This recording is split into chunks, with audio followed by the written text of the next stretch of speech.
به شعبه وزارت کارهای داخلی دو در نوحه سینو با عریضه مرد 36 ساله ساکن نوحه مذکور مراجعت نموده است که شب 16 به 17 ایون سال 2024 شخصان نامعلوم با راه پنهانی به خانه استقامتیش در آمده. از آنجا یک عدد صندوق آهنین یا سیف را که در داخلش 120,000 سامانی، 4 عدد تجهیزات گوناگون و یک عدد ساعت دستی بود دزدیده از جای حادثه غیب زدند. هنگام گذراندن چهاربینی اپراتیوی جستجویی از جانب کارمندان میلیشیا، دو مرد 27 ساله ساکنان شهر کولاب با گمان صادر نمودن جنایت دزدی دستگیر کرده شدند. این چنین به شعبه وزارت کارهای داخلی یک در نوحه فردوسی عریضه زن 46 ساله ساکن شهر دوشنبه وارد گردیده است که 30 دکبر سال 2023 تخمینا ساعت 11:00 شخصان نامعلوم با راه پنهانی در داخل بازار کاروان شهر دوشنبه جزدان او را که در داخلش 10,000 سامانی بود دزدیده از جای حادثه غیب زدند. هنگام گذرانیدن چهاربینی اپراتیوی جستجویی از جانب کارمندان میلیشیا، جوانزن 19 ساله ساکن شهر وحدت همچون گمانبر در صادر نمودن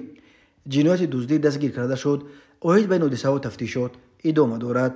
به شعبه وزارت کارهای داخلی دو در نوحه سینو با عریضه مردان 50 و 69 ساله ساکنان شهر دوشنبه مراجعت نمودند که مرد 31 ساله ساکن شهر پنجکند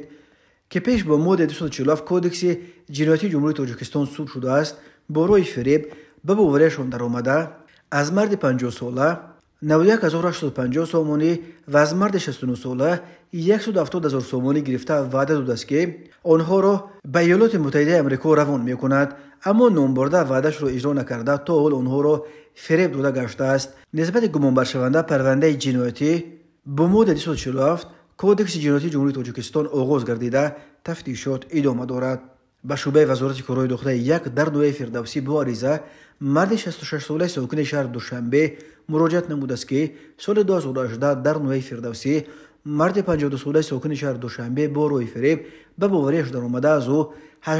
آمریکایی گرفته وعده داده است که در مدت کوتاه مبلغش را برمیگرداند، اما تا حال مبلغ گرفته‌اش را برنگردانیده است. به شعبه وزارت کارهای داخلی در نوحه شهرنو عریضه مرد 37 ساله ساکن شهر ترسونزاده وارد گردیده است که ماه آگوست سال 2023 مردان 43 و 44 ساله ساکنان نوحه مذکور با راه فریب به باوریش در آمده از او $10,000 آمریکایی گرفته تا حال برنگردانیدند. از روی این حادثه و تفتیشات ادامه دارد.